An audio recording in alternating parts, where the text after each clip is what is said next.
And so many times you've sat there, as I have, and we've sung, "Blessed be the name of the Lord." Well, what is his name? Well, it's the Lord. And how many times have we heard those songs? There's a popular song out now, and everyone's singing the name of the Lord. And the question you have to ask is, well, what's his name? Because it's certainly not the name the British gave to a land baron back in the time of the penning of the King James in around 1611, which is the Lord, or the name of Baal. Baal and the Lord are synonymous, if you were to look that up in your Strong's Dictionary Concordance. So what on earth has happened? What on earth has happened? Buried between the lies, the traditions of men, whether it be the Masoretic scribes that give us the vow pointing, or whether it be the elders and the traditions that were brought down through the papal hierarchy. We end up today, and many people don't even know what the tetragrammaton is. The Yod, He, Wah, He. What does that mean? It's been removed close to 7,000 times in the scriptures. Close to 7,000 times, and replaced with the title of a British land baron. Isn't that amazing? Yet, Satan is translated across all languages and remains intact. Correctly. You have to wonder why. Why has the sovereign creator of the universe, his name been removed from our texts? And what's really crazy is if you talk to the average Bible student and you ask them, could you tell me the difference between all caps L-O-R-D, capital L, lowercase o-r-d, could you tell me the difference between G-O-D or all caps G-O-D? They won't understand. But you see, the translators, they were nice, I think, maybe not, but wherever we find the all caps L-O-R-D was where the tetragrammaton, the Yod, He, Wah, He is. And also you'd find the all caps G-O-D, or the capital G-O-D, that was again where the tetragrammaton, the Yod, He, Wah, He. But it's been removed close to 7,000 times in the scriptures. So what do we find when we come to Yochanan, John 17, where Yahusha says, I have revealed the name to the men whom you have given me out of the world? Well, what name? And then today, what's interesting is many pastors will say, well, that Jehovah has many names. You're like, well, what do you mean? Well, Jehovah Jireh, Jehovah Ropecha. You see, there's two names right there. Not realizing the distinction that the Father has one name, the Yod, He, Wah, He. And then how do you pronounce it? He has many attributes. Yes, Yahweh Ropecha. He is our healer. But that isn't his name. His name is Yahweh. But he is our healer, Ropecha. So he only has one name, and this is the key, I believe, that's spoken of in the scripture, the key of knowledge. So today I hope to go through the scriptures and talk about the name of the Creator. In the book of Shemot, Exodus chapter 3, verse 14, it says, the name of remembrance. And what that means in the Hebrew, it is the name of mentioning. He has a name of mentioning, and it's the Hebrew word there meaning to mention, as you would find in Exodus chapter 23, verse 13, Zekar, meaning you're supposed to speak his name. You're supposed to remember his name. Then in Exodus chapter 23:13, we see to speak means zekar. Zekar, the Hebrew word zekar. So truly, knowing Yahweh means to speak his name. You don't want to speak the name of other gods, Baal, the Lord, or speak the name of a British land baron. You actually want to know the one true living Elohim's name. And today, we find with the rise of Islam, they know the name of their God being one of the 365 daily deities that has a name that was pulled out of the Kaaba. And in fact, the Shahada, meaning when you convert to Islam, it's all based upon saying the name of their deity. And if you deny the name of their deity, then you lose your head. The conversion processes in Islam is about the name. I believe today, and Waleed Shoberg has taught on this extensively, that the mark of the beast is connected with the Shahada, the Islamic conversion process. That's another teaching in itself. But the name of the Creator is of utmost importance to us. In Exodus Shemot chapter 9 verse 16, Pharaoh's heart was hardened. Why was his heart hardened? So that Yahweh's name would be known and honored among all men. When we turn to the 10 Commandments, commonly called in Shemot, Exodus chapter 20 and verse 7, the third commandment, you shall not bring the name of Yahweh, your Elohim, to vain emptiness. The Hebrew name there for vain is shua. Shua means vain. Shua meaning vain. To bring to nothing or erasing from man's usage. Now, some of you have picked up on what I just said. Vain is the Hebrew word, what? Shua.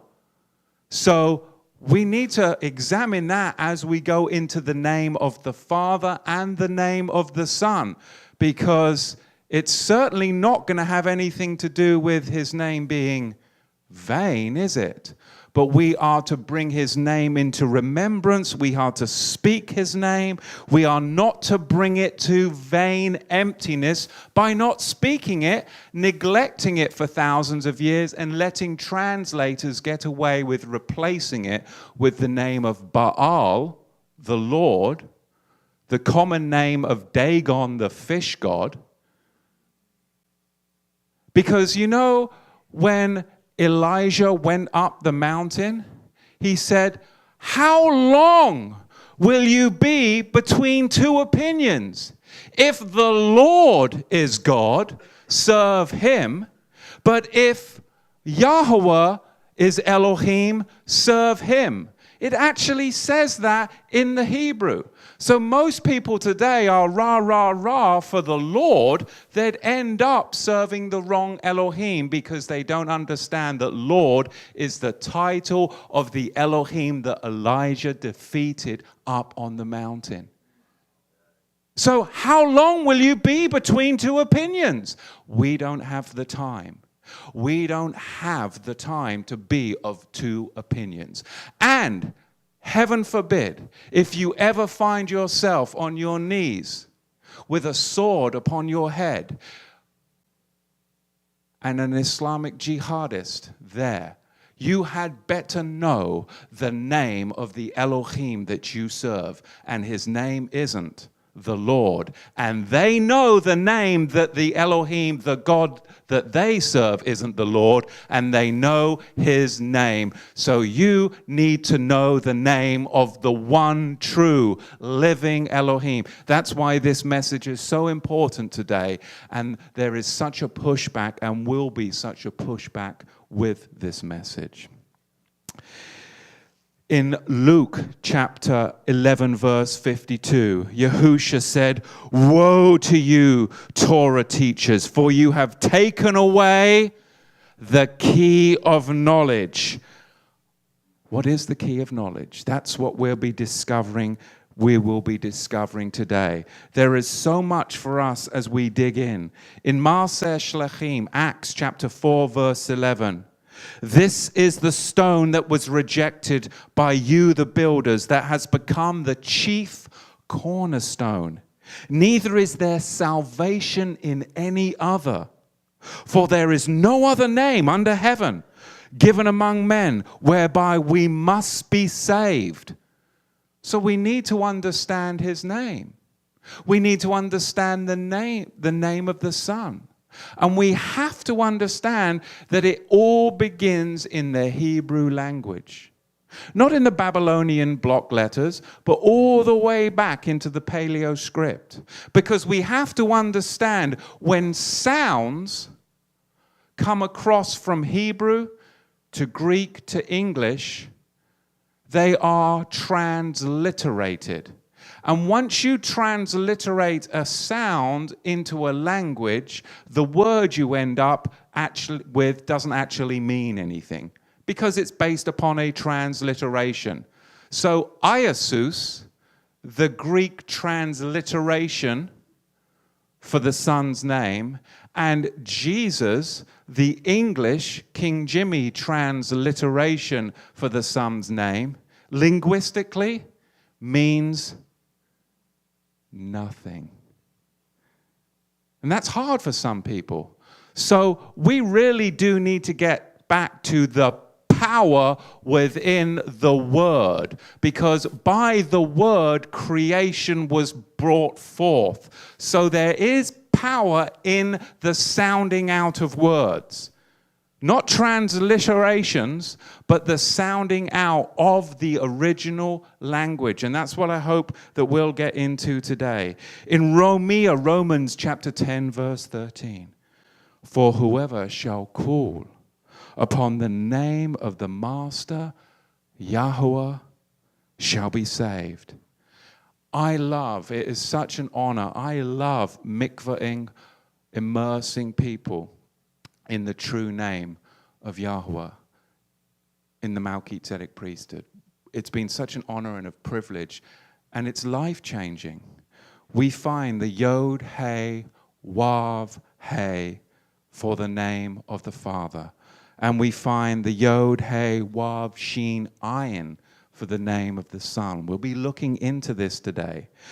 When we look back at the name of the Father in the paleo script, every paleo letter, it means something. It's a pictographic language, which I know many of our audience know. But what it really means when we see the Yod is like a hand. It's this type of shape.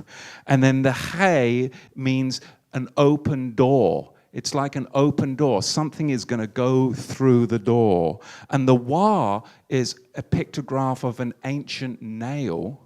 And we find again, ending with the Hey, the open door. So pictographically, the name of the Creator is so important because spelt out, its meaning means salvation and deliverance comes through the nailed hand of Yah.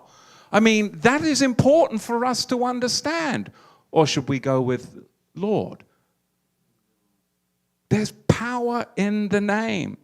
Now, the letter Hey, it was added to Abram, giving us Abraham, which means glory is added because he was the recipient. He was the recipient of the most glorious covenants of promise. The Hey was added to his name. So we can see from the scripture that getting caught up with one Hebrew letter is apparently extremely important to the Creator himself. In case you're wondering, oh, you're just getting caught up in linguistics. Well, apparently, just adding the Hebrew letter Hey to Abram was extremely important to the Father. So it should be extremely important to us when we're dealing with the Father's name and the Son's name, not even Abram or Abraham's name. Can you see that? In Yochanan, John chapter 12, verse 28, I have glorified your name, and I will glorify it again. And we should do as the Master did. But if we don't know his name, how can we truly glorify it? Melachim Aleph, 1 Kings 18:21. And Eliyahu came to all the people and said, how long do you keep hopping between two opinions? If Yahweh is Elohim, follow him. But if the Lord, Baal, then follow him. And the people answered him, not a word. And when I start to talk to people about the name of the Creator and the difference between the title of a British land baron, do you know what they answer? Majority of people, not a word. Not a word. Stunned silence, or they don't care. But it is important. It is paramount in these pressing and trying days that we live. Jeremiah 12:16.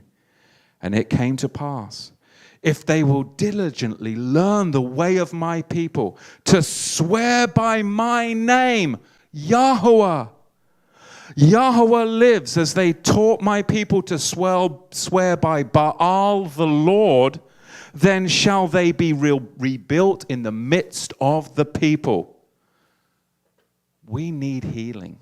We need healing. We need to come out of the house of sickness, Bethsaida, the house of sickness. In James chapter 5, verse 14, it is written, if there any sick among you, well, is there? Let him call for the Shamashim, the elders of the congregation, and let them make tefillah, prayer over him, anointing him with oil, and in the name of Yahweh. It doesn't say anoint them with Crisco and the name of the Lord. It doesn't say that. And we wonder why so many people are sick amongst us. Love and lard, right? Love and lard. Jeremiah 16:21. Therefore see, I will this time cause them to know. I will cause them to know my hand, and they will know my might, and they shall know that my name is Yahweh. Malachi 3:16. There is a book. There is a book for those of you that meditate and find it of extreme zealotry importance to remember his name. Your name will be written in a book of remembrance if you bother to meditate and uphold his name. There's a book in Scripture all by itself, Malachi 3:16. Then they that feared Yahweh spoke often one to another, and Yahweh listened, and he heard it. And a book of remembrance was written before him for them that fear Yahweh, and they that meditate upon his name. It is important. It is important. But you see, the Babylonians and the Canaanites and so many of those ites, they were sun god worshippers. You can find it in 1 Samuel 5:2, Judges 16:23. What you find is that they often were worshippers of the fish god, Dagon. Yeah. Dagon. Dag. Dag in Hebrew means fish. In the Latin, Pisces. Dagon was the fish lord. He was the fish god of the Philistines. Isis was the fish lord of the Egyptians. And the mermaid, according to Greek mythology, is, of course, the wife of Dagon. Now, archaeology reveals her with her fish on as a head, having a fish head. Now, these fish lords, we have to understand where all this lord business came from. These fish lords were adopted by the Romans into their pantheon of gods. Hence the reason why Catholics eat fish on Fridays, because Friday was the day that Dagon, the fish god, was worshipped. And if you look at the Pope's mitre, it's the shape of an open-mouthed fish. He wears the fish hat. You see, people don't realize this, but as the Roman Catholic Church tried to syncretize and bring in all of these other religions that were worshipping Dagon, they were worshipping the fish god on Fridays. They're like, you know what? Let's bring in. And if we cover up the tetragrammaton, the Yod He Wav He, and we use a generic title, Lord, then we can bring in multiple religions without offending them. And then if we bring in their traditions on certain days of the week, then they'll all come under the universal Catholic religion. Hence, why Catholics eat fish on Fridays is because they brought in Dagon, the fish god. They brought in the Fish Friday, and the Pope wears the Dagon fish hat. They're very happy coming into the faith because they still get to practice some of their traditions, but now they've been sanctioned. But the moment you mention the name of the one true living Elohim that split the Red Sea, now you're alienating a whole bunch of society.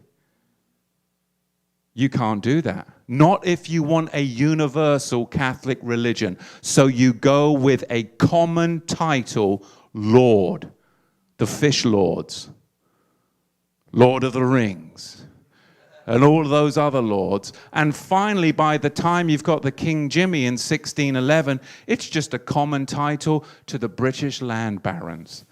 And so the traditions carry on for years upon years and upon years. It's interesting, you know, you can be driving down the freeway and you see this little fish bumper sticker in front of you. And oftentimes you see the Greek word inside the fish. And if you were to actually pull up beside the person driving that car, and they're very proud of that bumper sticker, and you would say, could you tell me what ikathis means in Greek? They'd most probably, it means Jesus. They're driving along with a sticker of a fish that says ikathis in Greek, and guess what it means? Fish.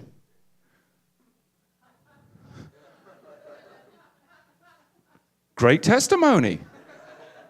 Hi, fish. I mean, what has that got to do with the faith? There's not even any loaves of bread with it. I could understand that. But do you see how absurd it comes when we follow the traditions of men? We're driving along with a picture of a fish saying fish in it, thinking that we are proclaiming the faith, when really you're proclaiming the traditions of the fish lords. I mean, I'm being a little facetious.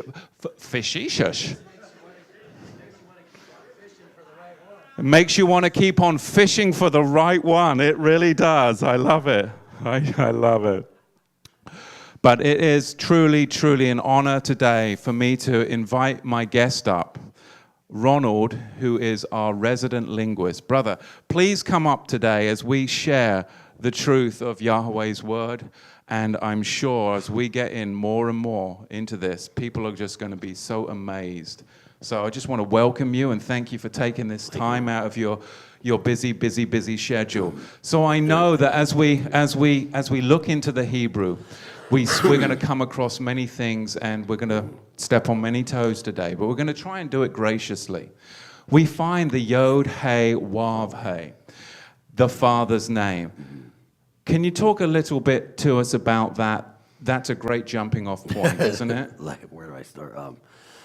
It's all phonetic. Like what exactly, like, do you want me to take a letter at a time, or? Well, whatever you like. I know a big thing is that people will say, well, it's a Yod Hey, Vav Hey. How do we even pronounce this name? I mean, there's so many different pronunciations. We can see that we've got other words in the Hebrew that are very, very similar. We have Yehuda, we have Yosef, we have, even if we would go down to Bereshit, Genesis chapter 30 and verse 24, we can see that we're going to find this right here. We're going to find the name Eve, Chava in the Hebrew. Just walk us through some of those words, letters linguistically, because we actually want to focus today on the pronunciation of the name, which many people will, I think, find fascinating. We'll start with the Yod, since it's the first letter. The first letter is Yod. It's a Y. It's in the word Yom. It's in, I'm trying to think. It's in Jacob. It's not a J. There's many. Like, if you were to take a process of elimination and you were to look at all the Hebrew words that we've heard, Jerusalem, it's a Y. In the Greek, it's an I. In the Latin, it's an I. In the Arabic, it's the same. It's a Yud. It's basically the same. And we have so many languages that back this up, that it's not a J sound. The German has this sound, and a few other languages have this J sound, which is, it's basically what I hear. When I hear it, I hear the Hebrew letter Shin, and I hear the Hebrew letter Dalet. If you put them together, you get a new sound, D and Sh, D, D, and you get mud, okay? The letter Hey, you expressed that it was in the word Abram, okay? Abram, first name is A-B-R-M, Aleph, Bet, Resh, Mem, Abaram, Ab is father. It's Ab, not Abba. That would imply, now I'm giving you an idea what the Hey really sounds like. If you went Abba, like if you kept going after the B, Ba, like implying that there's some other letter there. Let's say it was a D, Abad. It would be Abad, like in destroy, Abad and Abad, and like if it's an L, it'd be Abal. It'd be A-B-R, it'd be Abar. It'd be A-B-S, it'd be Babas. That would be A-B-H. And the spelling, every time you see it in the concordance, and just like the word presented, like somebody's father in Scripture, it's always two letters. It's an Aleph and a Bet. It's Ab, which would also, okay. So I'm getting into the Hey. If you put a Hey at the end, obviously the letter Hey is the leftover sounds you get of any letter. Like if I were to pronounce the sound of a letter B, it'd be Ba. Okay, it sounds like I just put a H or a Hey on the end. If I put a D, if the word Yehuda, perfect example. The last two letters are a D and an H. Duh. If it ended with a D, it'd be Yahud. Just like the way the Arabic say it. They say it correct. They say Yod, Hey, Waw, Dalet. And as brother gets into this and gets very descriptive, you're going to notice the sounds that he makes.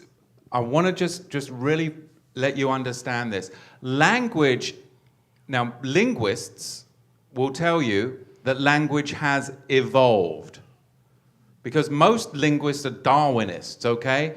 I think we can understand that language has actually devolved. It's got worse. There's a whole new language if you text. Sometimes people text me and I'm like, what? But I hand it to an 18-year-old and they're like, oh, you don't know what that means? You see, language isn't getting better, it's getting worse. Okay, so we're actually going to go back now to where language was pure, and we have to understand, as Brother Ronald takes us through linguistically, he is not going to be following linguistic rules, because the linguistic rules in Hebrew were made by the Masoretic scribes.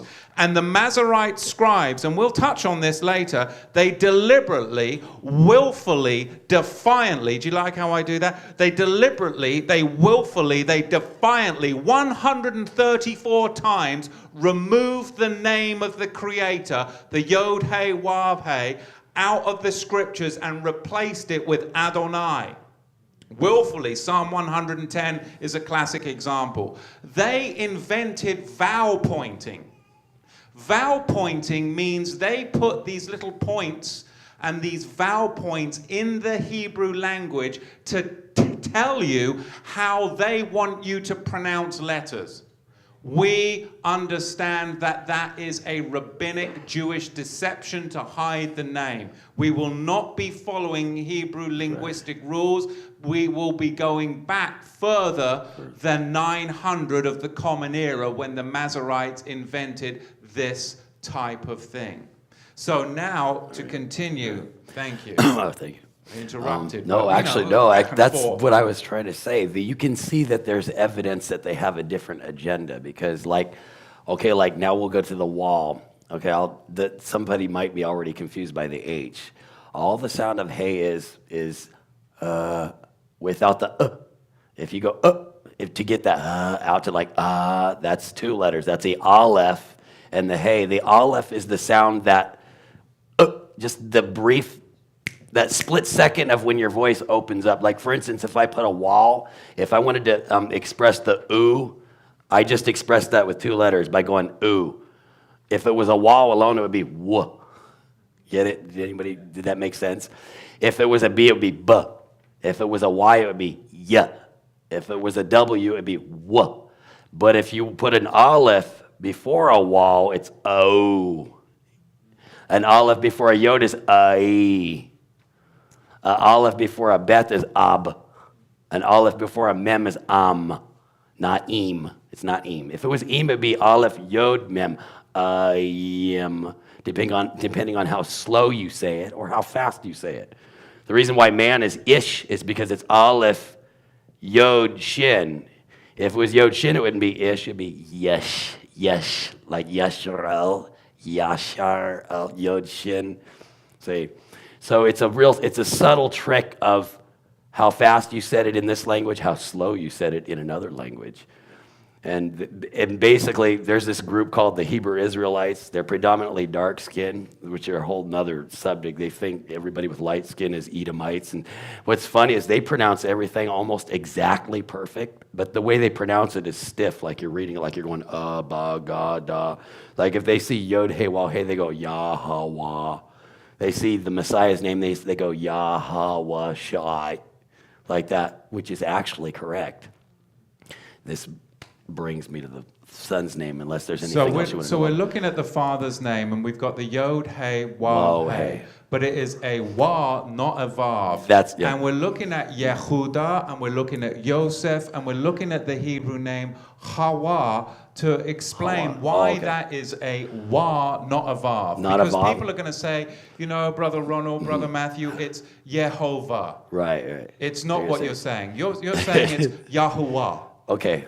But it's Yehovah. And your answer to that would be, well, let's look at this in these names, Yehuda, Yosef, and Chawa.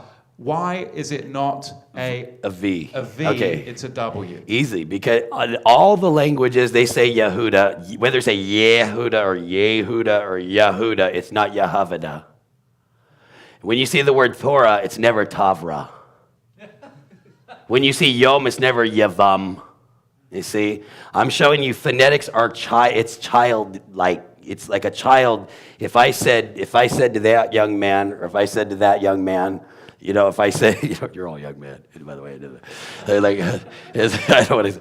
Anyways, I'd say sound out the letter B, our letter B. When I was a child, my first grade teacher told me to sound out the letter B, and surprisingly, I sounded it out right. I said B. I didn't go ba, I didn't go ba, I didn't go b. I went b. I just, as far as the b would get out of my mouth. And so I thought, I'll bet Hebrew's like that. About 2010, from 2009 to 2010, when I first began to hear the name, I knew that this name Yahuwah was correct. I knew that the name Yahushua is correct. I knew that the name Yeremayahu is correct, and Yahushaphat, and all these Yahoo names all over the place, which now that you mention it, it also sounds like it's come to mean an insult, like you yo-yo, you bozo, you Yehu or Yahoo. And so now I see why. They didn't want us to say this name because this name would actually invoke salvation. In fact, in Aramaic, In the Aramaic language, if you were to write out, I have to speak in English to tell you this. If you were to write out, he will be a pillar in the temple of my God, where it says he will be, that's Yahoo. That's Yod, He, and Waw. That is Yod, He, Waw, Yahoo. Just that much. Who is he? That's He, Waw. If you ask any modern Hebrew person, you say, how do you say who? They're going to say, how do you say he? They're going to say, who? How do you spell it? They're going to say, hey, Vav. They're going to call the letter Vav, but they're not going to say Hav. They're going to say who. See what I'm saying? So the Vav is a Wa. It's a Wa, and we see now looking down, and we look at Yosef. We've got we have the Yod, Wav, and the Samek and the Pei. Explain that, why that isn't a Vav right there. Okay, why it isn't okay, Yosef, the same reason, like otherwise in the word, it'd be Yod. In the word Yod, it's not Yavid. Yod is like an extra hand, like Yud is hand, Yod, Dalet, just 2 letters. But if you want to make that word more intense, it's Yahud. It's almost like a whoa, like the wall, it's like keeps going. It's an and kind of like, it's a contraction. It's making something more intense. In fact, if you were to say shalom, Shin Lamed Mem is where it starts. Shalom, like Yerushalayim. But to make it more peace, I'm offering you just an abundant amount of peace. Shalom, that the wall was added. So when we say shalom, I'm not offering you peace. I'm offering you very much peace. I'm saying I want you to, that's what the wall is. The wall is just an extra abundant more of what's said already. The Shin Lam, nobody ever says shalom, because that would just sound like some perfunctory, oh yeah, just take some peace, here's a little peace for you, So especially if you're in a society that's really trying to be polite and trying to promote goodness in a dying, whatever, decaying world. It's Yosef. Now this is the way you read Hebrew. Now, when we get to Bereshit, Genesis chapter 3, verse 30, and we get to the He, Wa, He, why isn't that a He, Vav, He? Explain that. It's same reason I've said same this. Hebrew. Okay, Chua. If Yod He Waw He is Yahuwah, and it ends with a waw and a hey, and her name ends with a waw and a hey, it's exactly the same. It's what. So you're starting to see now how we're building the pronunciation of the name. How we can clearly see just by looking at Yehuda, Yosef, and Chawa, how we are now being able to linguistically, with the Hebrew, say it is not Yehovah. And I got a question. It is not a Vav. I got a question. And we can be certain upon this. I got a question for somebody in the audience, just to see if anybody knows, because I would, just so that nobody gets mad at me for saying this. The name of Noah. Now notice what I just said. Listen to the way I just said that, Noah. Does anybody know how that's spelled in the Hebrew? Because even when I spell it, people still think it's Noach or Noach. There's no waw in it. It's Nun Chet. Like Enoch's name is Chet Nun Chanawak. It's like Chet Waw Nun or Chet Nun Waw Kaf Chanawak. I don't ever hear anybody Honak or Hoan. I don't ever hear an O sound between that Chet and that Nun, right? In other words, I'm showing you people are biased. We have been taught a biased. The reason why we think the Messiah's name is Yeshua or has some Shua pronunciation on the end of it is because of one name, just one name in America. I've never met any other human being on the planet who had a Shua in their name except a female named Nashua. Other than that, everybody else Joshuas. I've never heard a Jahusha. A Jahusha would be like Yahusha, but it would be more correct with the J sound added, instead of a Y. In other words, it's deliberately done, like you said, by the vowel pointers, the Masoretics and stuff. If you ever studied Aramaic, I don't know about if anybody out there ever tried to study Aramaic. I recently tried to study it. I thought it was a great idea, but I was already like 4 or 5 years into Hebrew, and I've learned that when you follow the vowel points of Hebrew, it actually makes you say what the Aramaic is actually literally spelling out. So in other words, if you put a like gadol, okay, the word great is gadol. I think it's also a tassels or something like the tzitzit or something like that. They describe that word in anything that's great, gadol. Where's the O sound coming from? It's not there. It's GDL. It's gadol. It's gadol. Dull, like doleth. I never hear anybody say doleth. Dol. I never hear this expressed O sound. It's just in certain words. If you start following vowel pointing, in fact, I encourage you, if you're going to do it, just do it for a test to see where it leads to. It'll lead you to all these things that will make you rid of certain people's names, like Joshua, like Miriam, Moses' sister. Her name Masha. His sister's name was Miriam. How come they took the M off for Miriam? Her name was Miriam too. And they did the same thing with Peter. I found out where it comes from. It's not from the Latin. It's from, was it Patar? Patar. It's Aramaic. It's Patar. And then, of course, the Greek, and then finally the Latin, and then finally into our languages and stuff like that. This is how they did it. Aramaic and, Greek is basically Aramaic, Aleph to Alpha, Bet to Beta, Gimel to Gamma, Dalet to Delta, Hey to Hoy, and so on. And they took the shin sound out, so you can't pronounce the Messiah's name. It's impossible to pronounce his name and still be speaking Greek. If you're speaking to a Greek audience, whenever you come across the Hebrew word, you have to write the Hebrew word out. Just like when we spell Spanish, out of respect for the Spanish language, when I spell piñata or piña for pineapple, there's that ñe, that letter out of 30 letters. We don't even have 30, we have 26. They have 4 more. They have N-A, then they have an N-ye, they have an R-A, then they have an R-A, where there's 2 R's, that's one letter, you see what I'm saying?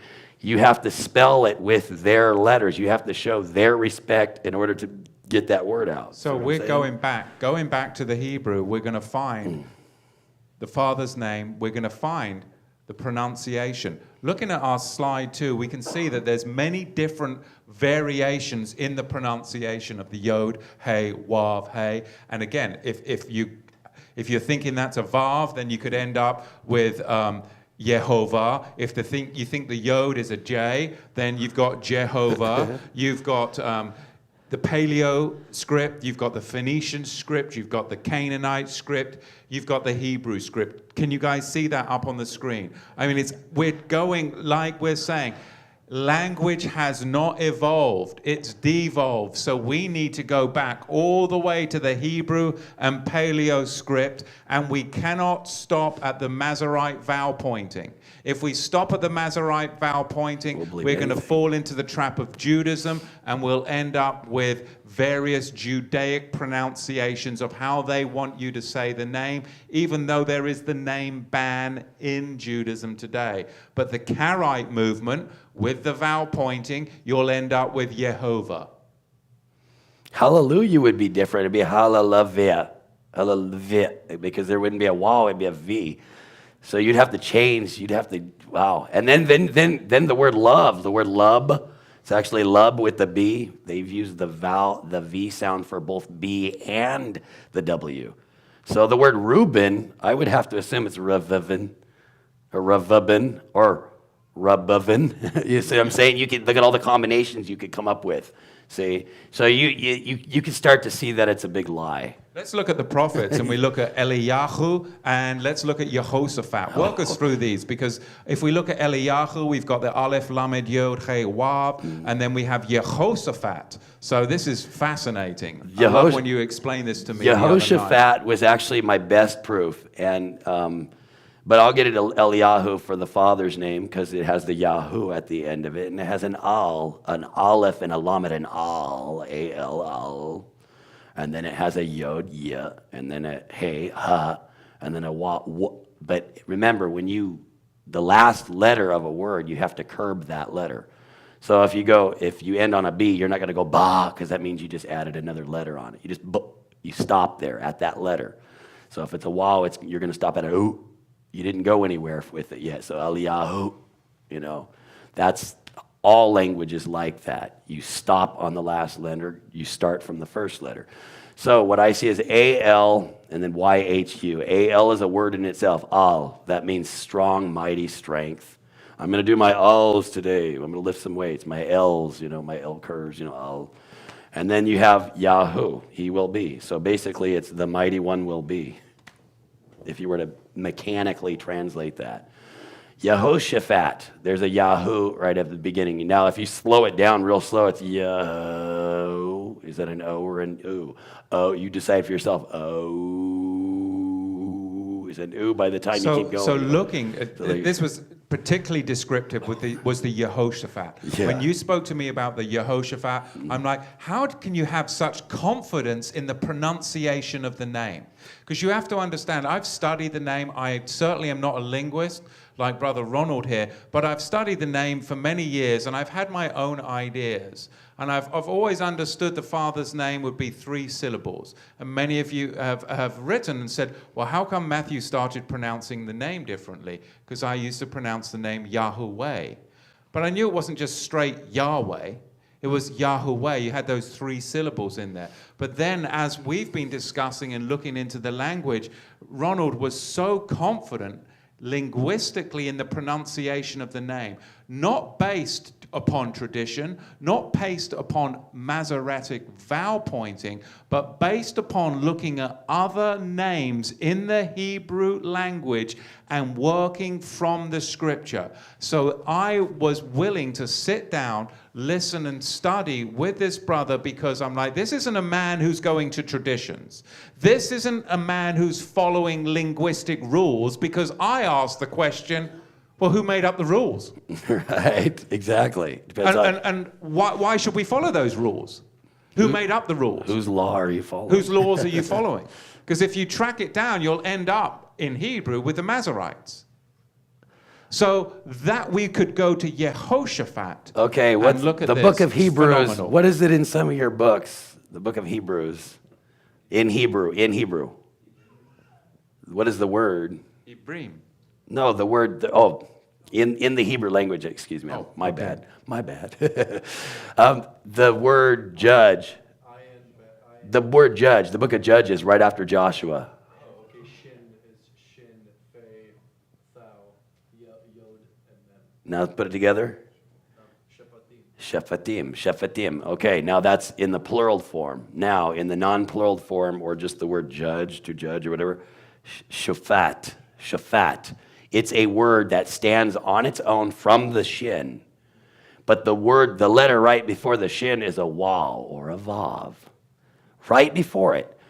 That's how I know, and the reason I bring this up, I may be jumping the gun on this may be in here. Somebody brought up an argument about the Messiah's name between the Yah. We're going to get to that. Okay, we're then I get can. to that. Yeah. Darn. Okay, I can't say it yet. He gets excited. I know, I do. Now, But the okay. Yehoshaphat Right. with the Father's name. All right. This is okay. Then I'll start from this, since we're doing this with the Father's name. The Yahoo is there, and the word Shaphat's there. The word Shaphat means judge. So obviously it means something to the effect of Yahuwah judges, or he is the judge, or you know what I mean. It's like not Yeho. Yeah, it's Yahoo. Oh, Yahoo. It depends on how slow you bring it out. If you bring it out slow, it's you're only bringing it out of a letter at a time. Yah, ha, wah, ha. So Yahweh. Think about it. I'm already giving you a clue on how to speak. Everything is like you're knocking a domino into the next domino, into the next domino, into the next domino. And all the words fall. So you go, ba, ga, da. So the first letter is ya, the next letter is ha, the next letter is wa, the next letter is ha. You put it together, Yahweh, Yahweh, Yahweh, Yahweh, Yahweh, Yahweh, Yahweh, Yahweh. And some people hear from the oo, you hear from the oo. I've heard for the first 2 years, maybe 3 years, from the oo. Maybe about the third year, somewhere between the second and the third year, from the Yahweh. And then I realized it just depends on where your mind is picking up on it. Like you're laying down, you're not paying attention. You hear somebody say Yahuwah, and maybe your mind catches right on the oo. Then all of a sudden it sounds like a U. But think about it. You're going into an H right after that W. So is it a W or a U or an O? It's all of the above. It's the second letter in Torah, Tawara. But it's hard to distinctify a W right before an R, because they're both, Yes. But the R is actually in the back of your throat, and the W is done with your lips. So I go Torah. Let's put that up on the screen. I believe we have a slide on the Torah, and this is a fabulous example of why it is not a vav, it's a wa. It's a wa. And take us through the Hebrew word there for the tav, wa, resh, hey. It's not a tav, vav, resh, Yeah, hey. it's a This is thou. all relating to the yod, hey, wav, hey. We are trying to build the base here on the pronunciation of the Father's name. In case you're like, whoa, this is it's bombarding me. It's a lot of information. You have to know it. Brother John and I spent the evening with Brother Ronald, and we're like, That letter in the word Torah, and since I brought it up, it's not even a T. That's the 9th letter, the tetz. Tetz. And then the word tetz is where we get the word basket or tote. Tetz, tots, depending on your accent, tots, is a thou. The last letter is a th. It's in Bethlehem, not Betlehem. It's not a bet or a vet. It's Beth. It's a prettier word. It's bayetz. so It's a feminine letter. The tav. Yeah, the tav is a tho. It's tho. Yeah. So pronounce it's it in how it really Methuselah. It's spelled exactly in Methuselah, Enoch's son. It's a thou and a wow, just like thou, wow, resh, hey. See what I'm saying? If it's in Methuselah, then I can't say Methuselah if I have to say Torah. See what I'm saying? So how would you actually say this properly? So it's Thorah. Kind of like Thor. Ooh, you're not going to get in trouble if you say that word. It's and it's not really. It's not. It's like I believe all the So we should be Thora. but it's not a real loose th. Thora, is that what you're saying? Thora to the tribes. No, hold on. Thora. Yeah, but Thora I'm trying to tell you, tribes. it's not a loose th like thin. It's more like if you were to put like if I'm saying he's not here, he's at the store. Between the at the you're releasing. You're like not the. That's too loose. It's like the P is actually a PH. That's why it's been Yosef, or is it Yosef?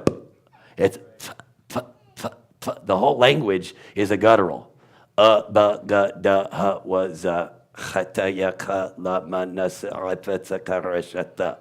you put them all together.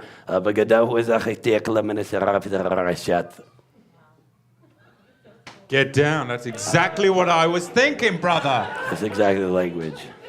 But I want to be clear. How am I pronouncing the name of the ministry now? You got it right. But the letter, okay, I don't know if you can hear, since when he's pronouncing Yahushua, I don't care what anybody says, it's going to take work, and it's fun. You're going to have fun with it. The letter Ayin means just what it sounds like. I. It's Ayin. It's Ayin. It's spelled Ayin, Yud, and Nun. And that letter, I think, it's my favorite letter. I've been having fun with it ever since I first heard it. I first thought it was a gargle because when you're excited, you ever listen to Spanish? If somebody who speaks Spanish fluently from birth, sometimes you just hear them speaking English to you. Hey, my friend. You barely hear it, but sometimes you hear a real thing. My friend. You can really hear that R, that R.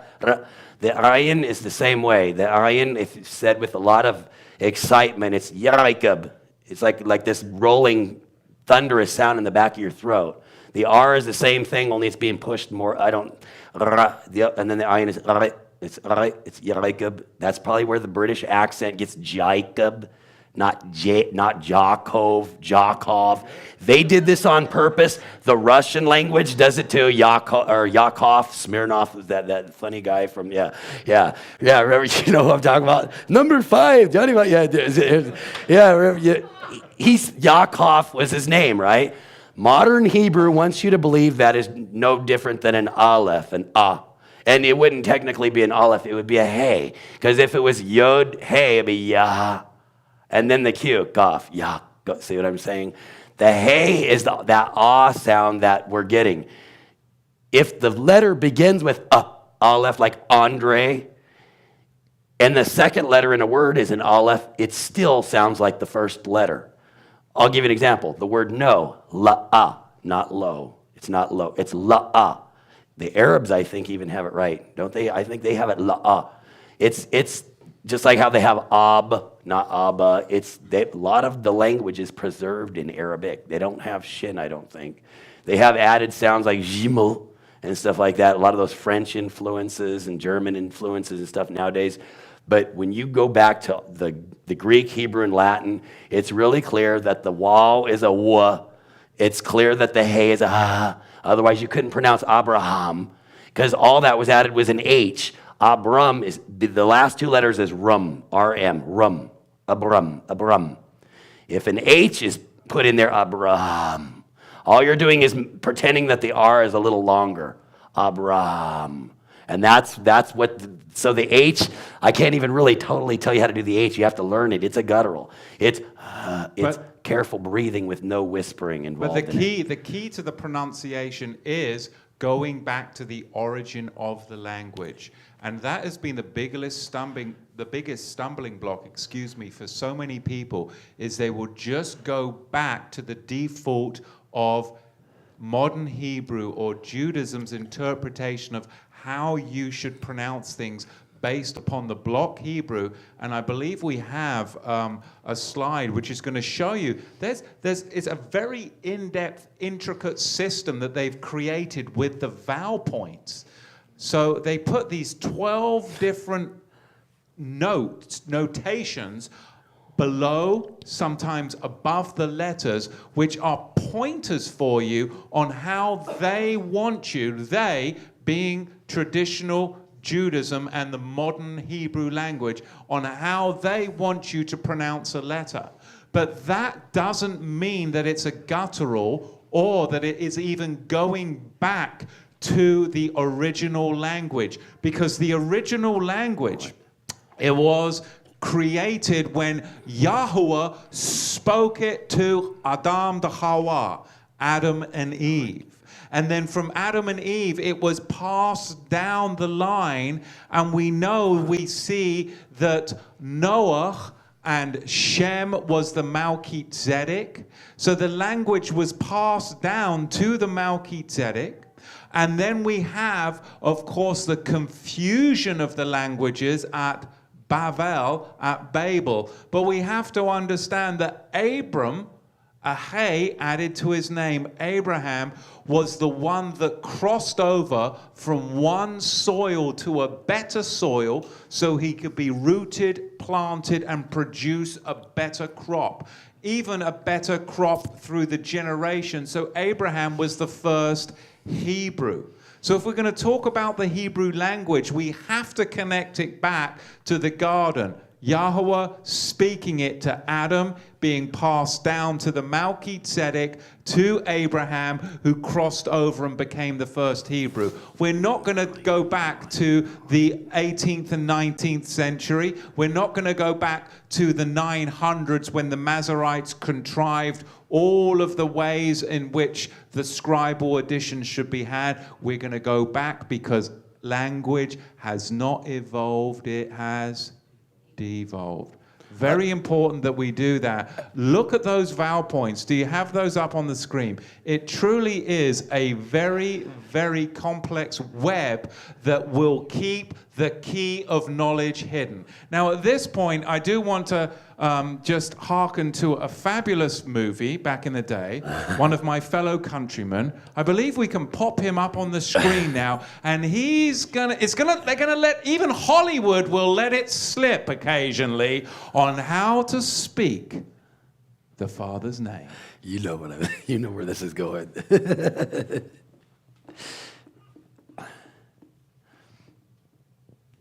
Up there. I never get tired of watching this. I can never find it. What?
Let me put your minds at rest. I'm coming back to take my place in the world. The monastic ideal isn't easy. I've had many broken nights, but I'm coming back refreshed, though hardly equipped for society. I shall need your help, Charles. Come. We're all one family. Let's wash away the old sores. If the bishop doesn't mind, I think we should pray. Pray! For love and understanding. Surely you pray for love and understanding. Every night, without success. You too, my son. I'm a Methodist. I'm sure you're still a Christian. Come. For me. Yes, my lord.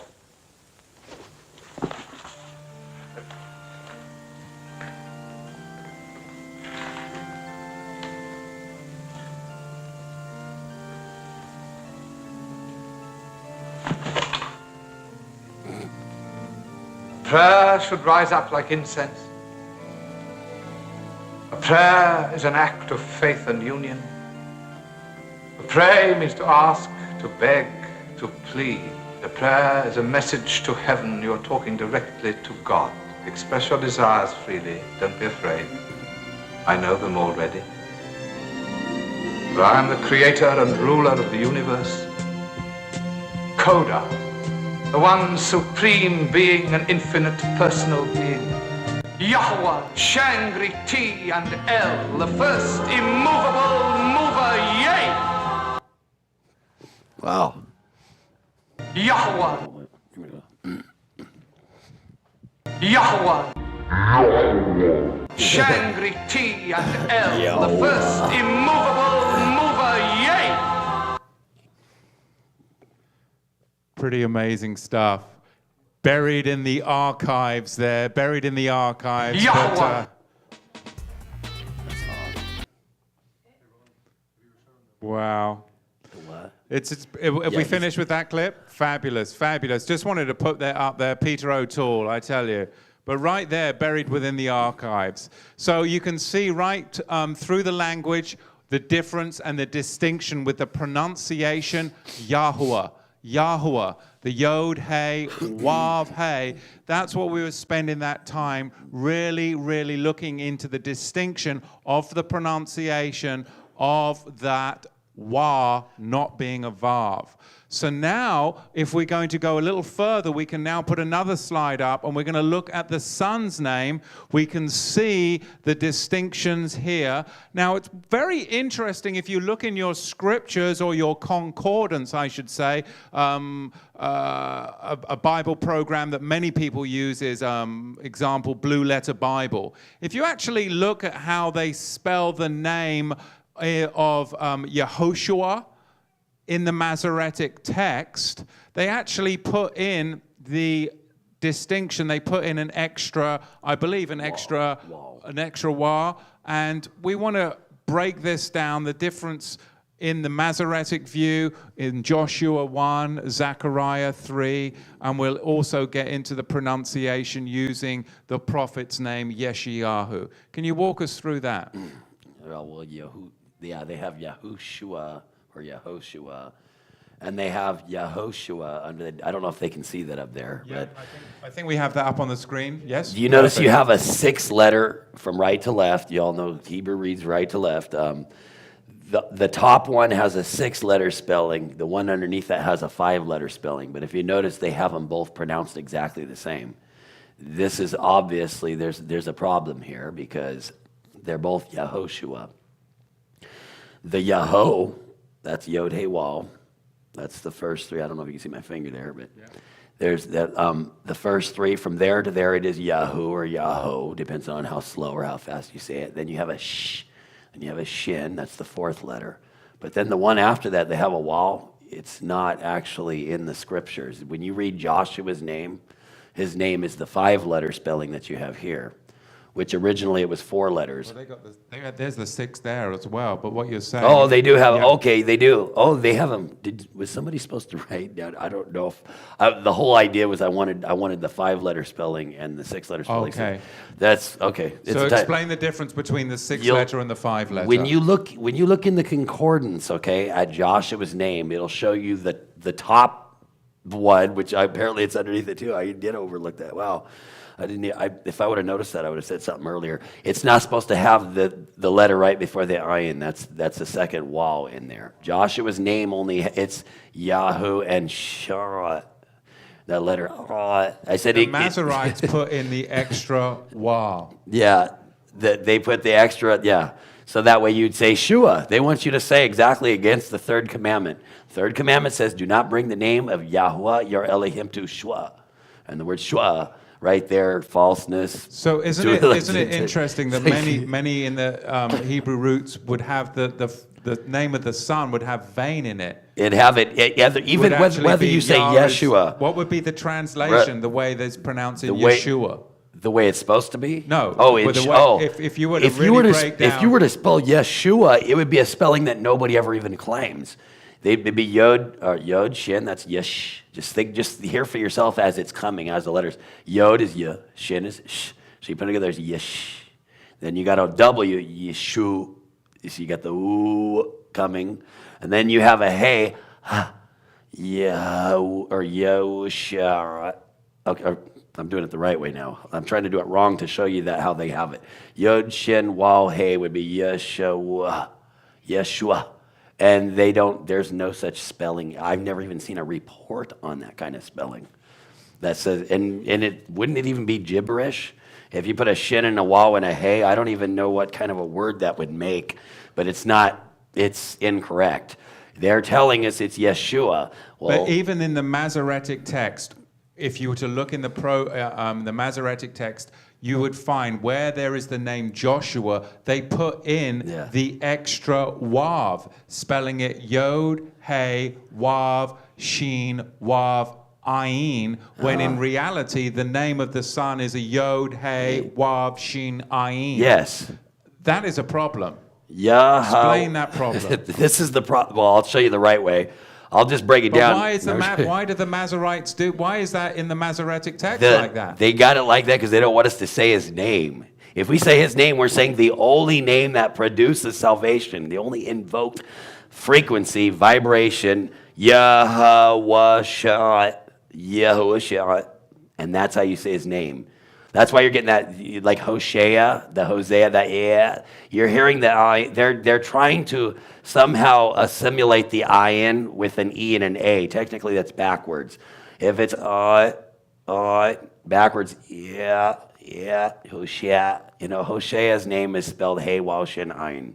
Joshua's name was spelled Hey, Waw, Shin, Ayin. But Moses, it tells you in Numbers 13:16, I believe it is. If you were to pop that up, Numbers 13:16 is where his name first appears as Yod, Hey, Waw, Shin, Ayin. And it says that Joshua and Caleb were sent out to spy on this land of these giants that made us look like grasshoppers. Does anybody remember that? He sent them two to spy out the land. These were the only two that would get into the promised land. This is our clue on how the Messiah's name appears. The one called Yahusha, son of Nun, his name was Husha, son of Nun, starting from the Hey. Well, that name wasn't good enough with Moses. He renamed him Yahusha. And obviously, if you look at all the implications on what Joshua and Caleb did, they were the only two that got into the promised land. There was a high priest that was in his filthy rags, and Satan was there to accuse him. That's in the book of Zechariah. His name was also Yahusha.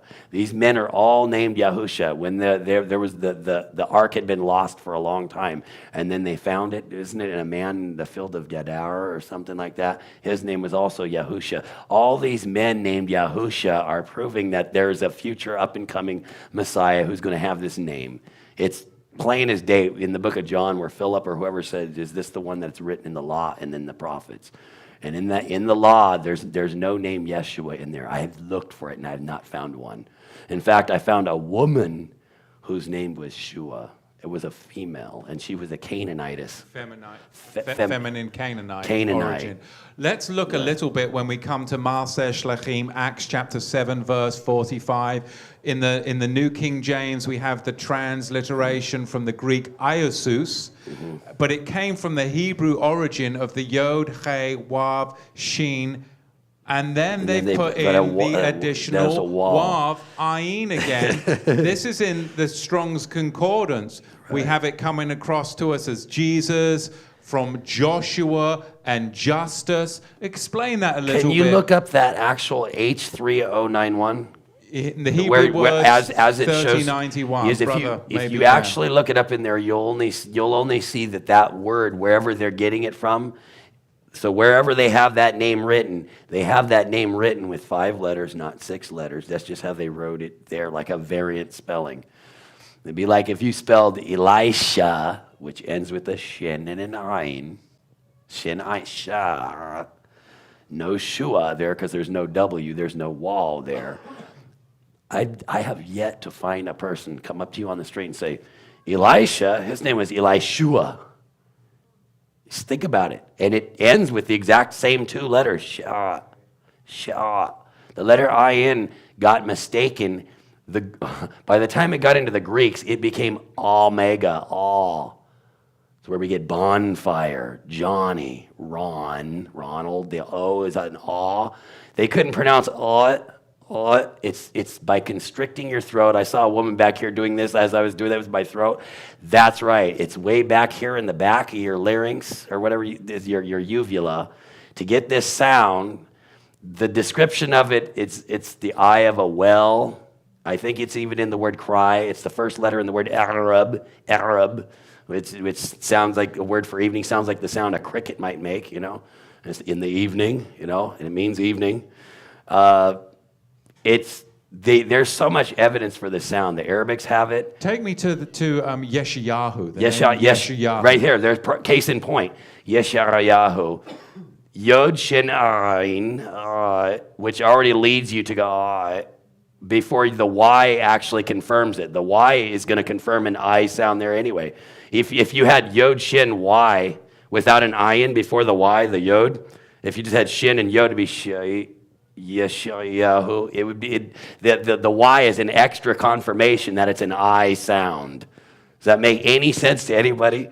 If the letter is just an Yasha, Yod Shin Yin, Yin, like that, then the Yod would force it to make a I sound. So how come we have such a prevalence of the pronunciation Yeshua when Shua is of Canaanite origin and it's a feminine noun? Get ready for a big answer. Walk us through this a little bit. I think we have, we can maybe pop it up on the screen, the Shua, and we're looking down. And what does this really mean? It means, get ready for this big philosophical answer. It's because we love to be stupid.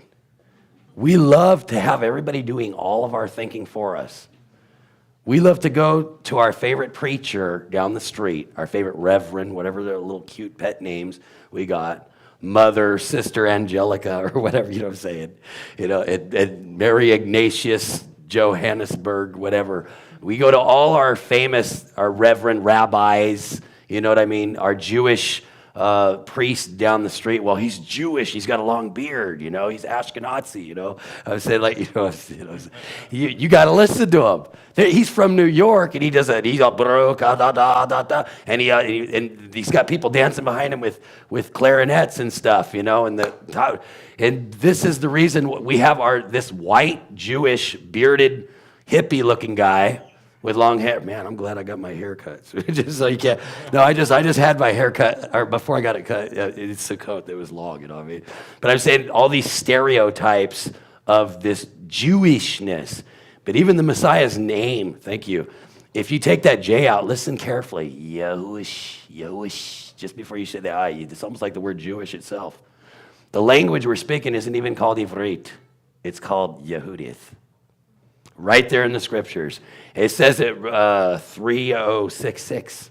It says the name of the language, it says two Israelite women named Yehudith, Judith. It's a feminine adverb. It's the language of praise, of thanks. The word thuda is in the word Yehuda, Yehudith. And then ditz is some kind of plural, an adverb, like when we say sheepish, the ISH. If you say anything ISH in English, the Hebrew says it YTH, or 2 letters, yod thou. Let's get back It to is- the pronunciation, why it's not Shua, meaning Yeah. Yeshua, because we're going to look at this feminine noun of Canaanite origin. We're going to look how this breaks down into vainness, fairness, and talk about even connect with Esau. Walk us through that Oh, with the Shua. Aishu. His name is Aishu. Ayin Shin Wal. Aishu. And that backwards, the last 3 letters of the Messiah's name, Yod, He, Waw, Shin, Ayin. Ayin, Shin, Waw. It's in the other direction. Esau's name is the other direction of that. So Waw, Shin, Ayin, from that just would be Wusha. Wusha. Wusha. Yahusha. Take the Yah off and you got Wusha. Right there, backwards, Aishu. What does it sound like? Think about it. A fly is coming at you. Does anybody know the phrase? Floosh. That's what I got written down here. Shoo fly. Don't you bother me. This is to shoo something away, to make it desolate. And that's what it says right there in the concordance. I believe Hebrew reveals just as much as the word ash, fire. It means fire. So There's a lot of if words we that are got- revealed into what is now called English that never even existed. So if we have Shua, in which those- is vain, and then we put Yahshua, you're saying Yah is vain? You're saying he is vain, or he is desolate, or he makes desolate. He shoos you away without putting really the Yah in there, because Yeshua technically is Yod Shin. There is no Yod Hey there. If you come in a name, okay, my friend's name is Jeremiah. The name is Jeremiah Yahoo. It has a Yahoo in it. Yeshua doesn't have the Father's name in it. There's no Yod Hey in it. The spellings that I generally see is a Yod Shin. Oh, I've seen a Yod Hey Shin, but the Hey is so soft and silent you wouldn't notice it anyway. Yeah. Yes, in the 70s, it's true. It was created in the 70s By the Hebrew roots movement. by the Hebrew roots movement. What, the pronunciation of the name Yeshua? Well, no, with just Yod, Hey, Woe, Shin, The Yod He Wav Shin. yeah, without the Vav there. When they take away the Vav and say Yahshua, Oh, Yahshua. doesn't exist anywhere in any scripture. Okay. Look at all those like the Living Bible, all those Bibles that came in during the hippie movements and stuff. I mean, a lot of people don't realize that when they're reading the Living Bible and stuff. If you look, there's all these psychedelic like swirled designs on them and stuff. These came out during the hippie movements, and we finally found this name, that we thought, and that's what we were told: Yahweh and Yeshua. If you notice, if you go out on the streets rampantly, you're only going to hear 2 things in the Jewish roots movement generally: is Yahweh, Yeshua.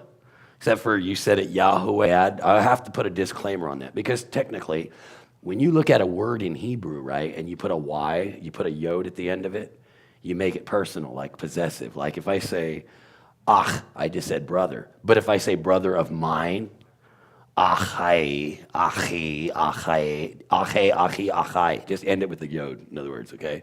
And maybe technically it's kind of like saying Yahuwah, like my Yahuwah. But the principle is that his name is not Yahweh. You get what I'm saying? If you're conveying a wrong message, whether you're saying my Yahuwah or whether you're saying Yahuwah, saying his name any other way, you could be saying something that you don't. And if you think that's weird, I want one more point about vowels. The hey is like you say Yehuda. But since a lot of people agree that the last letter of the Messiah's name is an ayin, even the Yeshua people. Yeshua people believe there's an ayin. If that's an and that's the same sound that the letter hey makes, okay, then you're changing the word. Okay, the word for, like when you say Shema, Israel, Shema ends with an ayin. It's Shema. Because we don't know how to do that in the back of our throat, you can't distinctify the singular word for sky or heaven. The singular word for sky or heaven is Shema. Shin, mem, hey. Plural is shin, mayim, yod, mayim, shemayim. Singular is Shema. But since we don't know how to get since we think an ayin is like Maria, we think it's not. It's more peculiar. That sound is so foreign to this country. So looking at Yahusha, not the Yeshua, where you've got the Shua, let's go on a little bit further now, because then we can get into Jesus and we can get into the Zeus. Work us through this right here. Zeus. Yes. This is fun. Before I started getting some understanding of the letters about 5-6 years, okay, this is in 2009, I was looking at, well, what is this Zeus? I see it, it's like in Pegasus, it's in suspended, suspension, sustain. Oh, a little sustain in me guitar, mate. Like, right? That's when you hold the note down there. Okay, right, yeah, it goes forever. You still be hearing that one after you take a bite. The word Zeus in the original tongue, Yehudiath, Hebrew, or is it Samaritan or Sanskrit or something? Everybody says out there, I don't know, on the streets. No, the word in the Hebrew for a horse is samek waw samek. That's S-U or W or O or S, Zeus. And that means horse. No other word that I've seen for horse. In the Greek, that's how they call on their mighty Zeus. That's Zeus. It's Zeus. Okay? And then the Roman, the Latin tongue, the word that they use for pig or swine is Zeus. Pontius Pilate wrote, I is Zeus, the king of the Yahudim? I don't think so. Hebrew, Greek, and Latin. This is all three of the languages, and it's an insult in every different one. A horse, a pig, and a mighty Roman god. Something, I don't. He said, what I have written, I have written, yeah. What I have written, I have written. I don't believe he wrote that. I don't even believe it was even a word. I don't believe at all it was a word. And when and you got to understand, there's other things that are implying, like, you know how you read the book of Hebrews and you can tell what language by all this extensive search. He said, we shall judge him according to your law. He didn't say by Latin or Roman law. He said by Jewish law. Does that mean anything? There's no way that if the letter sheen sound doesn't exist in Hebrew or in Greek or Latin, and the language of the temple, whenever we got to the Kahalim, the assemblies, whenever Moses and anybody would gather, David, any time after Mount Sinai, they would only read the covenant language. And if the Hebrew is the only language to convey the Torah, lest the language of Yah be defiled, there's no way. What are you saying? What do you think? I'm saying when you speak somebody's name, it's like going to China and I want to go to McDonald's, that nasty fast food restaurant we all grew up on, and get a Bolshoi Mac. Oh, that's in Russia, right? And it's a Royale with cheese. You go to France. But if you go to France, Russia, or China, you will still see a big M there. They don't have that letter in kanji, in the Asian symbol writing. They don't have that letter. It's still McDonald's. Isn't that Gaelic? You know what I'm saying? Say, a name is still a name is a name is a name. Your name is still Matthew, even if the original name was Matthityahu. His name is still Matthew. My name is still Ronald. Because technically, if the word means a king in Norse or something like that, my name would be Malak. And that's not my name. I wasn't given that name. My dad, my mom did not name me Malak Basinger. See what I'm saying? They named me Ronald Basinger. See what I'm saying? So a name is a name is a name is a name. Your name is your identification. You don't have to understand the meaning of the name. At this point, I think what we'd like to do is have Ronald, if you could, work us through the pronunciations, and we're going to go right through. I believe we have a video that we're going to pop up, and we're going to work us through the Aleph, Bet, and the pronunciations. Is that the one that we're going to do the... we're going to do the gutturals right now. Okay, we're going to actually show up on the screen a video of the gutturals. Give me a moment here. Thank you.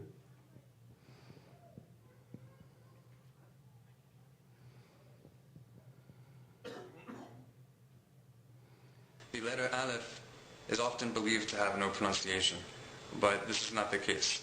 Otherwise, Aleph would not be included among the guttural letters. So if it is only to be pronounced like any other vowel which appears underneath it with no difference, then that would mean that every single vowel in a Hebrew letter is guttural, and that's obviously not true. Now, when the letter Aleph is connected to a vowel in Hebrew, the letter Aleph makes a glottal stop sound. This is similar to the sound that is made between the two syllables in the common English expression uh-oh. Do you hear the uh-oh? Or let's say how in certain British dialects of English, in place of T, whenever T is found in the middle of a word, they'll say eh. Like instead of turtle, they'll say ta'o, ta'o. That sound is the pronunciation of Aleph. Now the letter Bet, when the letter Bet has a dagesh, it's made like a standard B sound in English, ba. When the letter Bet is without a dagesh, without the little dot inside of it, then the letter Bet is pronounced Ve. This is extremely similar to the standard English pronunciation of V, but it's different in that the letter Vet is made with the two... All right. So what we can see is there is this convoluted idea, even today with the modern Hebrew, that they're going to start to teach you the gutturals, and some of it's going to come out correct, but they're going to go back in, and then you're going to end up with a vav. Why did he do this? This is a linguistics, because they're only going back again to that Masoretic vowel pointing, whereas Brother Ronald's actually going to run us through the whole alphabet. Come on back up and just run us through the pronunciation. We wanted to show that to you. I want you to show him, though, doing that ayin to show you that I'm not making this up. No, Some of you already know this letter. You've already heard people do it. I'm sure some of you in your wisdom and all your years have listened to it, especially maybe in the Arabic tongue. Take us through from the Aleph all the way through to the end of the Aleph bet. Okay, the first one is very hard. It is that sound. If you really listen to yourself do the it's like a G. Like a G. But what I want to do is I want you to go, just go through the whole thing, because I don't want you to explain it, each letter, otherwise we'll be here till noon tomorrow. I can explain it quickly, briefly. Just go straight through the Aleph all the way through. All right. Ba, ga, da, ha, wa, za, ha, ta, ya, ka, la, ma, na, sa, ra, fa, za, ka, ra, sha, ta.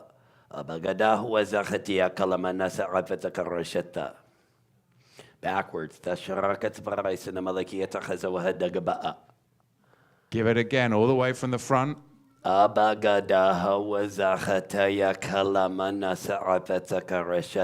I notice it's very musical, because if you do it in threes, it's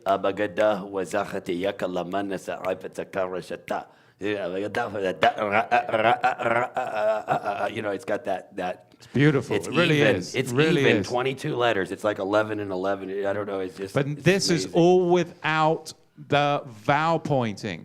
And before learning. That is the key. You can see it is literally going back to a very basic child listening to the language, which Hebrew is. English is one of the most convoluted, messed up languages there is. When you get down into the Hebrew, it really does make a lot more sense. And anybody who doesn't believe me, what I did in the last few years, and now I'm going to have to start going to different parts of the scriptures, because I found out it's taken a long time, because for the first 2 years, I had to get inside myself and get into prayer and do all kinds of research to make sure that I was not wrong about the letter sounds. Like, at first I was kind of funny about the letter chet and the letter kaf, because if you study Aramaic, the ch and the k could go either way. Like malachim, it's actually malakim. It's a K, but the letter chet would be like Mashiach. It'd be a softer sound, see? Like that. And once you begin to realize, wait a minute, I'm confident that's a and that's a k, but it's not the other way around, and then they're never the same, or like that. And then the whole language, once you learn that, you can sit down there and read Genesis, read Bereshit, not Vereshit. And all of a sudden you'll know what you're saying, and I do know what I'm saying up to a certain point, but I... Can you read us through the first couple of verses Yes, just from yes. memory of Bereshit for us? Bereshit bara Elohim at Hashemayim wa haaretz. U'haaretz hitathahu wabahu achoshek el fnei thahom. L'ruach Elohim merach hafat el fnei hamim. Ve'amar Elohim Yihe or, V'yira Elohim at ha'or kitob, Ve'bedel Elohim bayin ha'or, Ve'bayin ha'choshek. Ve'yachra Elohim la'or yom, U'la'choshek chara leila. Ve'he'erab, Ve'bakar yom echad. Now, what's really going to be fascinating, you'll be able to capture this on video. Now, if you compare what he just said to a rabbinic Jew and how they would speak Bereshit, you will notice the difference between somebody going back to the beginning of Hebrew language in a paleo form, which is now being sounded out, to somebody who is going to sound it out with all the vowel pointing traditions. Because you can hear when he speaks the gutturals. That is how children begin to speak. And that is why I really spent the time with Ronald and am convinced of this, because I know the Father's heart, as many of you do, that his desire is that his word is for his children. It's not hidden for the hierarchy, but it is for his children, to his children, to communicate to his children in each and every successive generation. That is the Father's heart, and you and I are the recipients of this blessing. And it's such an honor and a privilege to be here and to be studying this today. Let's look at the son's name, Yahusha, and now looking at Elijah and Elisha. How this relates to the son's name, Yahusha. It's not Yeshua. We're looking at Yahusha and Elijah and Elisha in the Hebrew. Break this down for us, because this is absolutely fabulous. This is beautiful. We read about Elijah and Elisha. Do you remember how Elijah... I think we can put this up on the screen, but I do want you to break us through here with the Aleph Lamed Yod Chei in Elijah. Right. But I also want you to show us when we drop the Aleph Lamed, okay? I noticed when you read, is it First, Second Kings, wherever it is, where Elisha, he's told by Elijah, he says, I'm going to go away and you will not see me anymore. Like, because he was told that he was going to go on a whirlwind and a chariot and everything. He was told that he was going to leave and be taken like Enoch was without going through the process of death. And I think this is fascinating because Elisha asked, he says, if I have found favor in thy sight, it says, I grant that I receive a double portion of your spirit. And he tells him that he asked for a hard thing, and he says if 2 or 3 different things occur, so it will be granted to you. And whatever, I have to go back and read it again. I'm slow on remembering all the details, but I'm sure some of you remember this. And he says it'll be granted to you, that he receives a double portion of his spirit. And I believe that is linked in their names. I started analyzing their names immediately after reading this because I found it was fascinating that Elisha, the last 2 letters of his name are Shin and Ain, Shah. And so that would make, Elijah's name, Eliyahu. And then Elisha's name is Elisha. And you put them together, take the L, the A-L, the Aleph Lamed away from both of their names, and you will begin to see as the suffix of both of their names will form, starting with Elijah, a prefix, the Yah, or the Aliyah, or Eliyahu. Take the L away, you got Yahu. That forms a prefix for the Messiah's name with Elisha's name added to it. Take the Aleph Lamed out of his name also, and move the Shin Ayin over to the Yahu. You got Yahusha. Out of both of both of the suffixes of their name spell out Yahusha. Yod, He, Waw is in Eliyahu. Those are the last three letters. And the last three letters are Yod, Shin, Ayin. But you don't need a Yod to make Shin and Ayin make sense. A Yod, all it is to make a sentence. Like if I say, like, hey, I just said the word be. But if I want to let there be, like let there be light, you'd have to put a Yod in front of it, a hand or an arm. Yaheh, let be, like Yaheh or, let there be light. You see? So what they try to convince us is there's a word Yasha. You don't need a Yod to make the Shah make sense. The word Shah stands on its own. It's a word found in 1st or 2nd Samuel when it talks about the horn of my salvation or something like that. The word there is Shah without a Yod in front of it. So you don't need a Yasha. That's the stumbling block that they've also used to tell us there can't be a Yahusha. There can't be a... That's come up. People talk about, well, you're saying that the pronunciation of the son's name is Yahusha, but there is no... They'll make the split with the Yah and then Usha, and they'll say, well, there's no such Hebrew word as Usha. Explain that, because we're really talking about here. I like to call this the gap theory. The name Yahushaphat. We got to go back to that. Yahushaphat. We've established that Shaphat is a word by itself. So you can't be going Yah and then just put the U over here to make it a different word. There's nothing that tells me that it's a different word. Just like if you took the AL out of Eliyahu, if you took the L out, you put Ayahu, not Al-Yahu. You know what I mean? You're not doing anything. You're not ruining my testimony by telling me Yod Hey is here, but then the U, that's where the next word starts. That can't make sense. No, it's Yahoo, not Yah, and then U over here. All this person that did this, that brought something up, is this somebody that brought something up to you? Well, people have spoken and said, when you say Yahusha, they'll break the Yah from the Usha, and they'll say, well, Usha isn't a Hebrew word. Weak argument. That's a weak argument. Why is that a weak argument? Because then you'd have to take the U out of every other word, like Yahuram. Jehoram is Yahuram, Yahushaphat's son. Them two ran the kingdom after David, Solomon, or Shaul, Shalamu, and Dawood, all them three, after they had the kingdom, and then it was split into the northern kingdom and the southern kingdom for all the disobedience of Israel and everything, their stiff-neckedness. There was many that were doing wicked in this, including Ahab and all these different evil Hebrew priests, or whatever. And they were doing wrong when it was their turn to be the king of Israel. Well, when it got to Jehoshaphat and Yehoram, look at their names. You got a Yahu and you got a Ram there. It's not Yah and then Waram. You know what I mean? Like, it's not a Yah and then Washaphat. You know what I mean? You'd have to change. It's a weak argument. Technically, that would make sense. If you put Yah plus a W and then something, the W would be an and. Like if you say, Yeheor, then you go, that's let there be light. But to make it, and then there was light, just put a W in front of Yeheor. It would just make it an and, a contraction, a conjunction, or whatever you call that.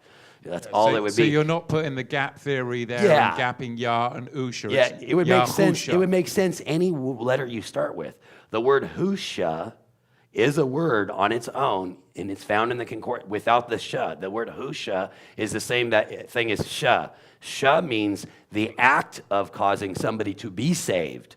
It means lift, doesn't it? Didn't the way you read it in one of the mechanical translations means to lift? Yeah. Or you're telling it means lift.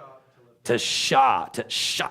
Yeshua has lifted it falsely, like the breaking down of the idol. Yeah.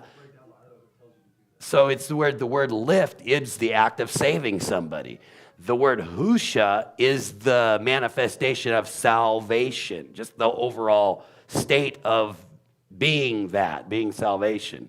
Then the word Shah is the actual verb action of it. See what I'm saying? The causative action to save you. So it'd be like it's like you say, friend, and friendly, just a different form of the same word. It's exactly this, So husha is a word and sha is a word. You don't need a yesha to make sha sure. Right.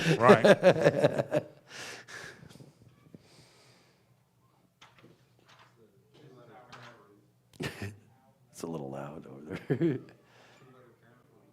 Yeah, 2-letter parent roots. If anybody's ever heard of Jeff Benner, he teaches really good. That's what I look to for the mechanical translation.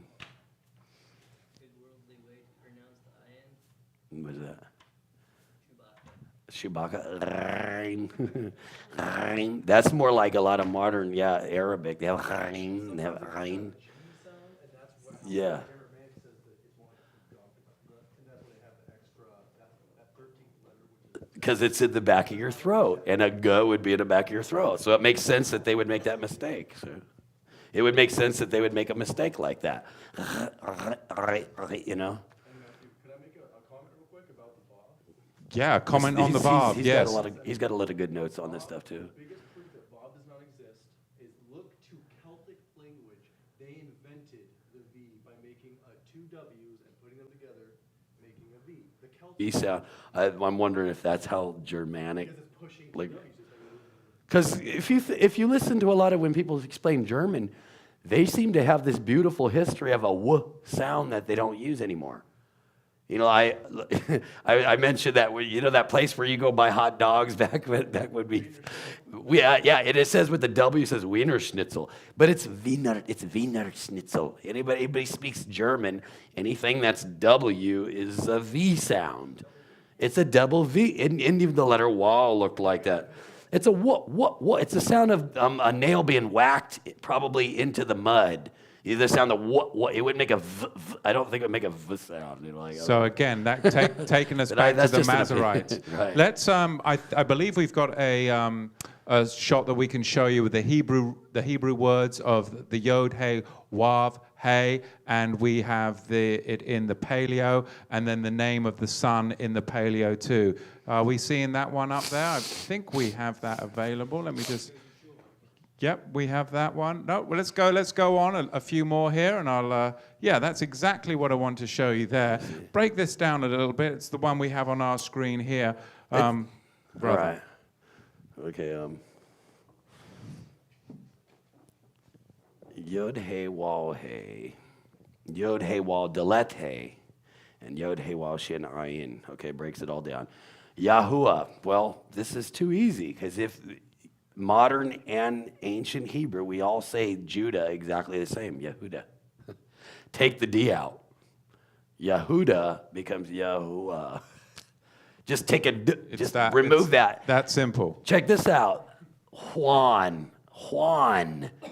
And this isn't in Spain. If it was in Spain, the letter J would sound like which is a Hebrew sound, the letter chet. But in Mexico, it's a jalapeno. So if you take the word Juan, Juan, remove the N, you got the hey and the wall and the hey.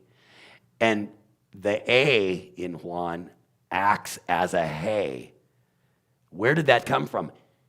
Aramaic. Aramaic, what I didn't say earlier, that would have probably been helpful if anybody ever got confused. The way the Aramaic puts an A as a second or the last letter, second, middle, somewhere in the middle, or last letter, they don't glottal stop it.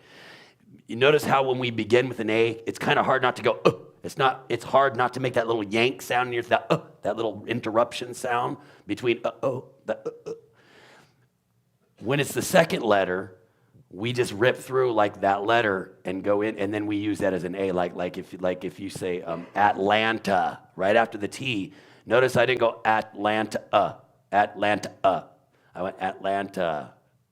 That's an H. That A at the end is an H or a. It's the sound of just. That's all a hey is. It's very hard to describe without looking funny doing it. Pushing on my stomach, acting like Sister Act. Remember when you push it like that, and that's your diaphragm.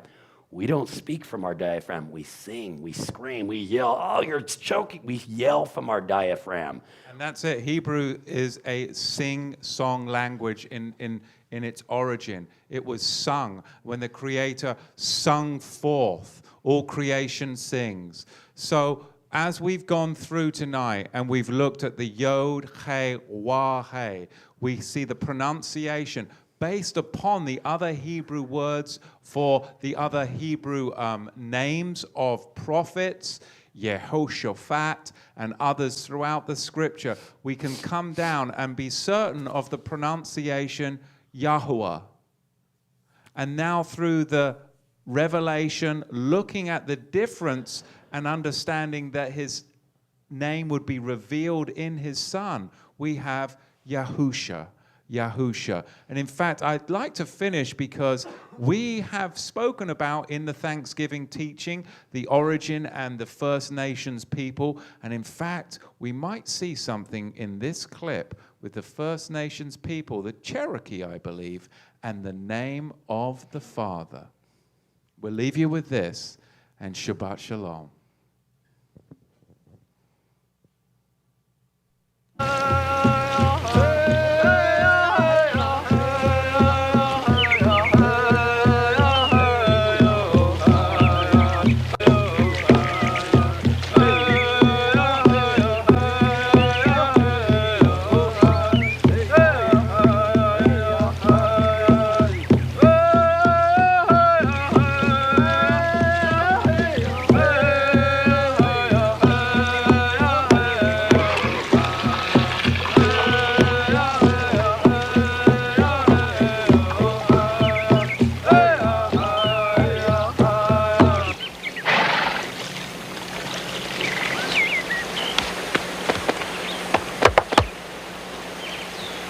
Kolena Agwiji. It's good to be here, John. I've heard that a dark cloud has fallen on the white path you were walking. It is good that you have turned your thoughts to the Cherokee. It was caused by Yahuwah.